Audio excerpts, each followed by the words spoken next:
Welcome to the Train Me Today PHR/SPHR Exam Prep Lecture on Demand. Part 1 is from the HR Body of Knowledge, Business Management and Strategy. Please note that if you are preparing to take the SPHR exam, this section is about 1/3 of your exam. For those planning to take the PHR exam, it is about 11% of the exam. This is probably the first time listening to the Train Me Today PHR/SPHR Exam Prep Lectures. Please keep in mind that these lectures are in no way a substitute for your reading of the material.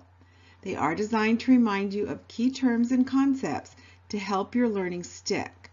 It is still imperative that you read from your HRCP books. Human resource management plays a central role in creating healthy organizations and helping them survive. In the early 20th century, only a few large companies had social welfare departments, and their responsibilities focused mostly on caring for injured employees or their families. Personnel departments, as they were then called, first appeared in significant numbers during the 1940s because of the National Labor Relations Act of 1935. Early personnel departments were primarily responsible for employee selection, training, record keeping, and collective bargaining. These are all still important today, with the most significant change being a growing recognition that human resource departments are expected to add value to the profitability and purpose of the company. Human resources plays an important role in corporate governance. Corporate governance refers to the systems by which an organization is administered, directed, and controlled. We look at things like compliance, integrity and ethical behavior, rights and responsibilities, interests of stakeholders, all stakeholders, and oversight and control. Consequently, in many progressive companies, human resource management assumes a central role by participating in strategic planning and acting as change masters who clarify the organization's culture and help it adapt to an ever-changing environment. So let's take a look at the role that HR plays in an organization. HR is responsible for the diverse issues associated with people in organizations. HR participates as a partner in the organization's strategic planning process by gathering and interpreting information regarding the workforce availability and the business environment. HR acts as change masters who clarify the organization's culture and help it adapt to an ever-changing environment. An organization's strategy determines the direction it will go and serves to coalesce the energies of many people and departments in a unified effort. In a business organization, strategy is about profit. It explains how the firm plans to make money now and in the future. Strategy is about winning and succeeding. Good strategies help organizational leaders make consistent and effective decisions, communicate expectations, coordinate the actions of the members, and helps the organization remain profitable and continue to grow. The major HR functions include staffing, performance evaluations, compensation and benefits, training and development, employee relations, safety, health and security, and HR research. Our discussion question is, how do human resource functions contribute to the strategic alignment of a company? If you think about it logically for a moment, no organization could possibly meet its strategic goals without HR. All human resource functions play a role in the strategic alignment of a company. However, some functions have a greater impact than others. For example, a profit-sharing program provides an excellent illustration of an HR function that has an enormous impact on the behavior of employees and the success of a company. Companies that design and announce a profit-sharing program often discover that the culture of the company changes almost overnight as employees realize that their financial rewards are tied to the financial success of the company. Human resource policies guide the actions of an organization toward the achievement of its objectives. Human resource policies refer to standing plans that furnish broad guidelines and direct the thinking of managers about human resource issues. The most important purpose of an employee handbook is that it provides a central information source explaining what employees need to know about their employment relationship. In other words, what the company expects from them and what they can expect from the company. An organization chart for a company that is organized by function is called a functional organization chart. The Human Resource Department is headed by the Vice President, who reports to the President or Chief Executive Officer, just like the departments of Finance, Sales, and Manufacturing. Most human resource departments are led by a person with the title of Human Resource Vice President or Director of Human Resources. Senior HR executives are usually human resource generalists who possess a broad comprehension of all the HR functions and how they interact with other departments in the organization. Professional and technical people who have special expertise in one functional area, such as staffing, compensation, employee relations, or training, are called human resource specialists. Dave Ulrich, a professor at the University of Michigan's Ross School of Business, has developed a useful 2x2 model for examining HR's role that is derived from two central issues: a focus on processes versus people, and a focus on future strategic issues versus day-to-day operational issues. Ulrich identifies 4 central HR roles from these two dimensions. Role number 1, management of the firm infrastructure. This HR role requires HR managers to design and deliver efficient HR processes for staffing, training, appraising, rewarding, promoting, and managing the flow of employees through the organization. Role number 2 is the management of employee contributions. This HR role requires HR leaders to represent and defend employees and respond to their needs. The purpose of this role is to increase employee commitment and competence. Role number 3, management of strategic HR. This HR role requires HR managers to interact with other leaders in their organization in aligning HR functions with business strategies. And role number 4, management of transformational change. This HR role requires HR managers to help the organization respond to an ever-changing environment, which may involve smaller transitional changes, such as revising a company's evaluation and reward systems, or more substantial transformational changes, such as creating a customer-oriented culture. Dave Ulrich and the RBL Group continuously monitor human resource competencies. The most recent update provided competency and performance ratings of more than 4,000 human resource professionals.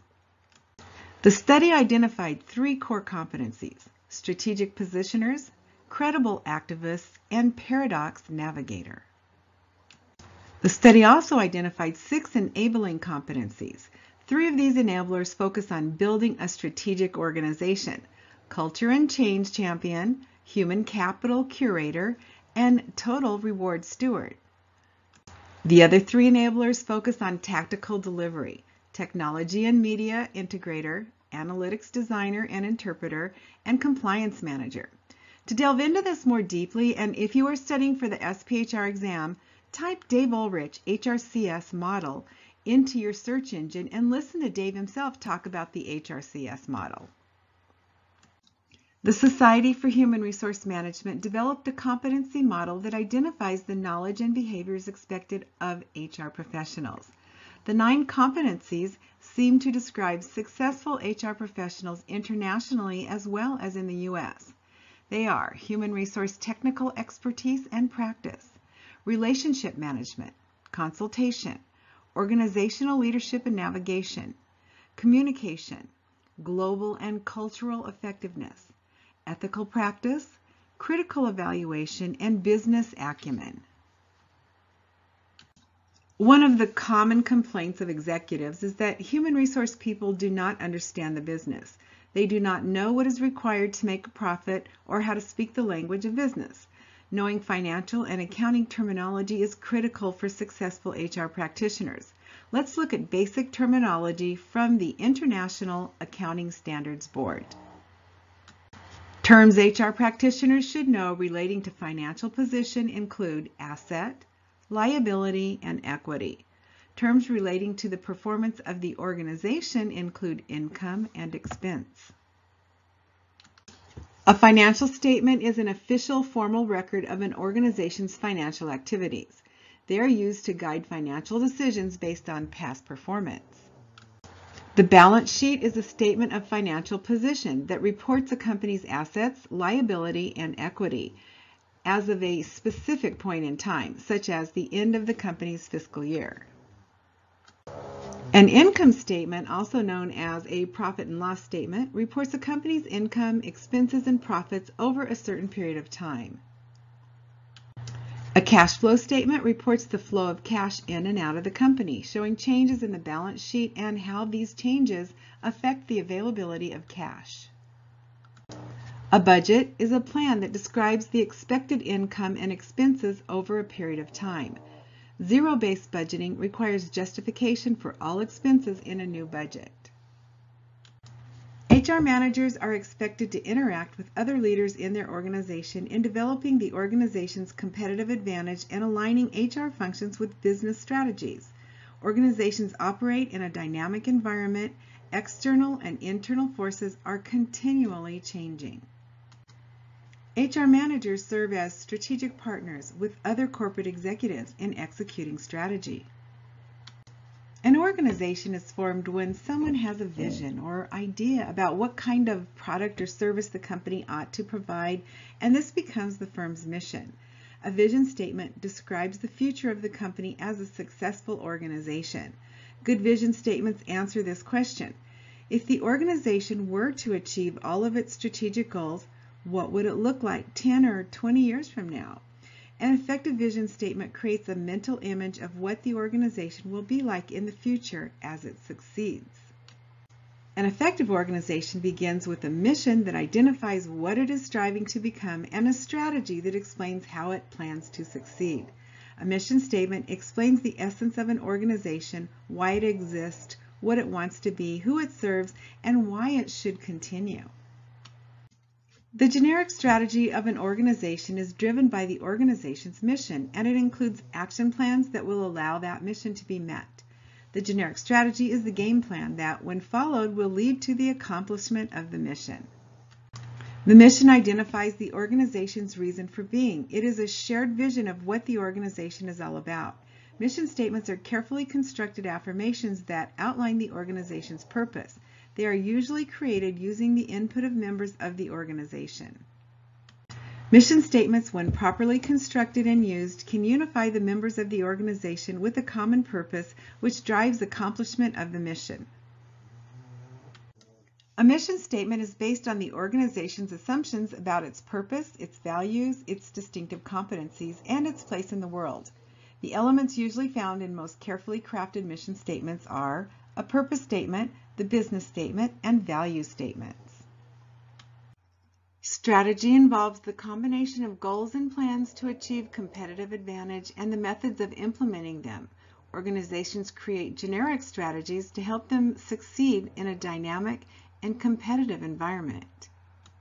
These generic strategies share several important characteristics. They promote the mission and goals the organization is striving to achieve. They have a long-term focus that extends beyond the immediate time horizon. They define the action plans the organization intends to follow to achieve its mission and goals.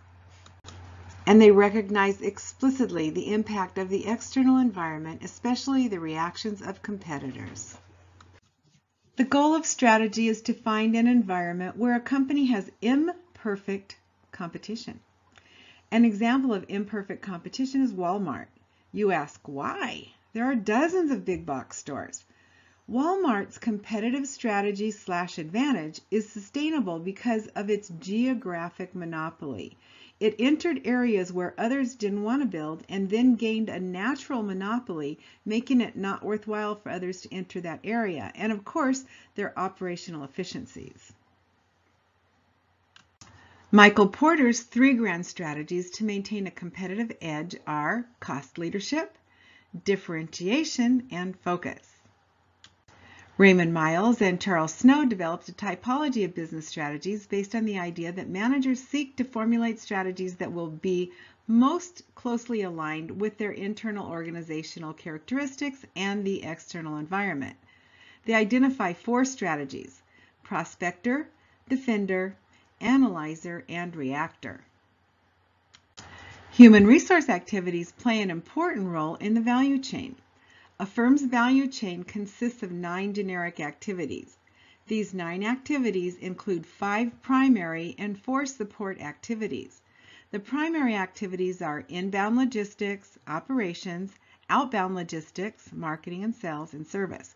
Support activities are firm infrastructure, HR management, technology, and procurement. Strategy formulation is not a systematic process that advances sequentially from one action plan or objective to another, although it is less chaotic in some organizations than in others.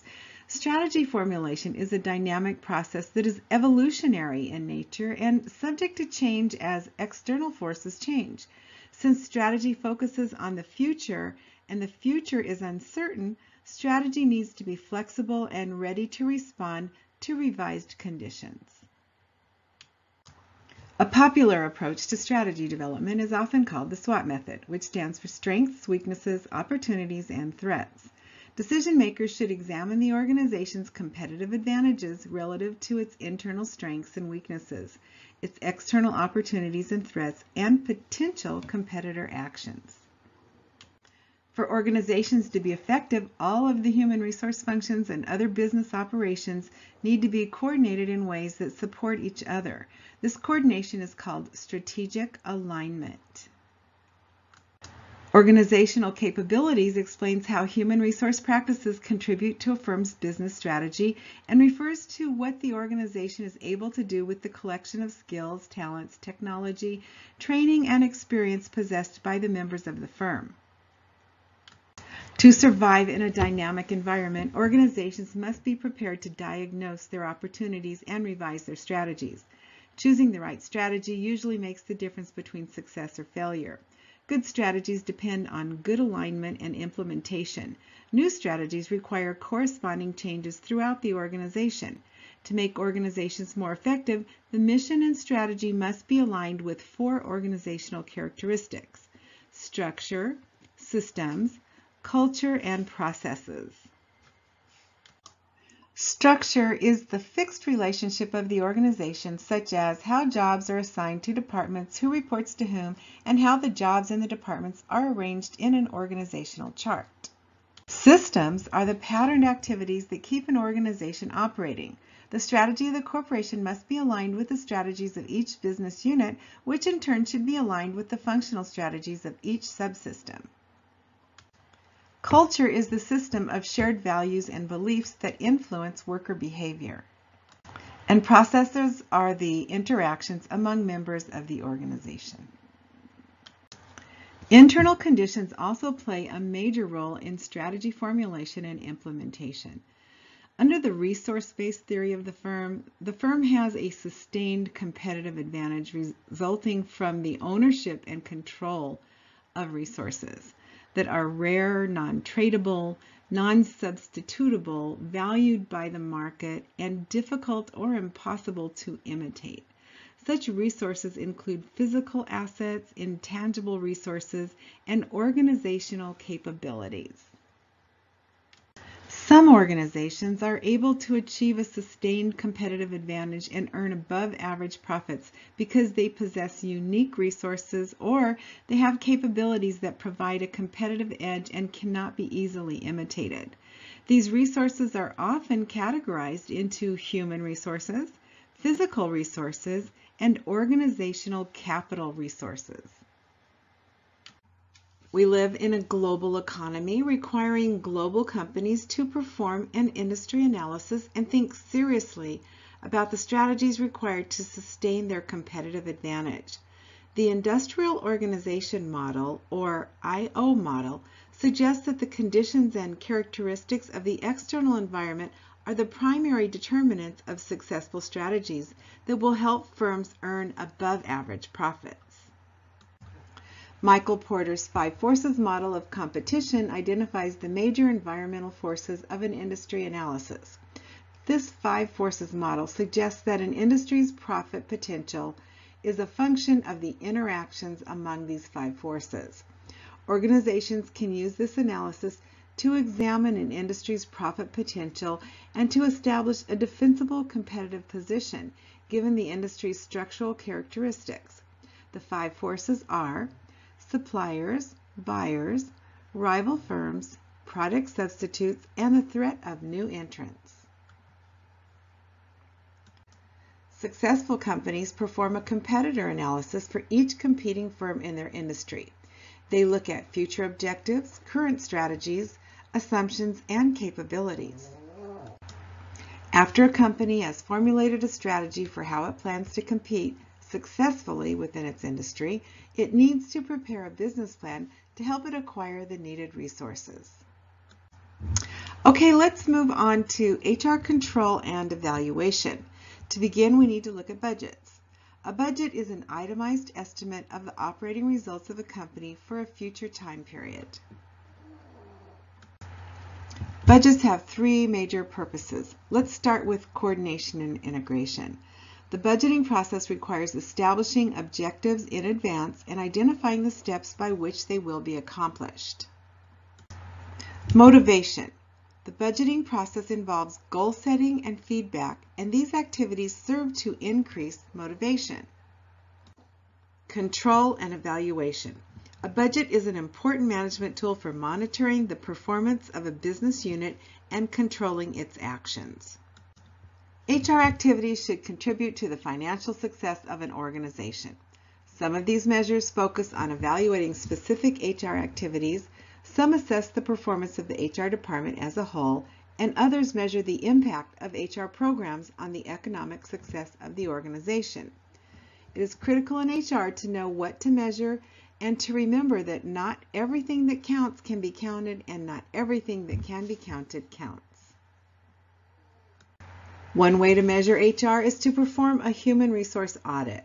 A human resource audit evaluates the effectiveness of the human resource department by looking at how well the policies and programs sponsored by the human resource department meet the needs of the employees and the company.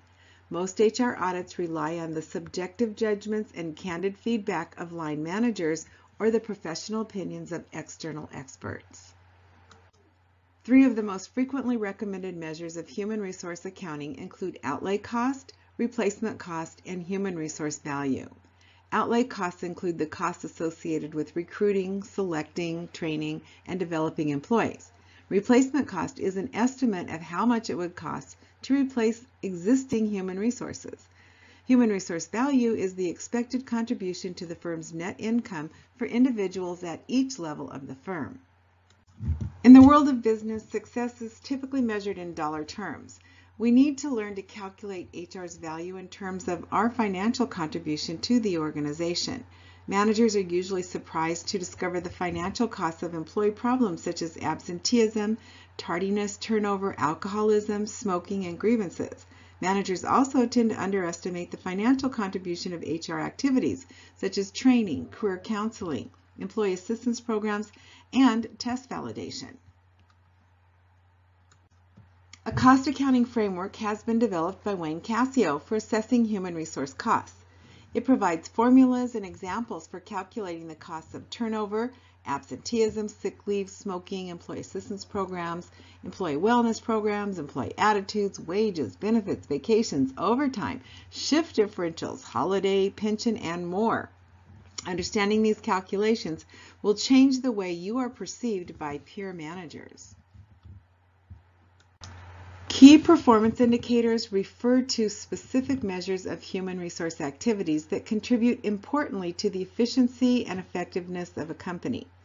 An example of an HR KPI might be training, where you can demonstrate how the training allowed employees or managers to do something more effectively or simply faster, which in turn will earn or save money. If it does not earn or save money, then there really is no need to do it more effectively or faster. There are 2 types of KPIs which tell a very different story about HR. A leading indicator is a measure that precedes, anticipates, or predicts future performance. A lagging indicator measures the results of a process or a change, such as sales, profits, or customer service levels. The process of collecting HR metrics and presenting them to managers in a useful format is referred to as an HR scorecard, or sometimes as an HR dashboard. More than 100 different metrics have been proposed for HR scorecards, and companies need to decide which metrics are their key performance indicators, their best measures of both efficiency and effectiveness. KPIs will not be the same for all companies or all industries. Here is a list of some of the most common performance indicators. However, if you can't show the value to the bottom line in expressing these to management, then they have no value. So be very careful with your analysis.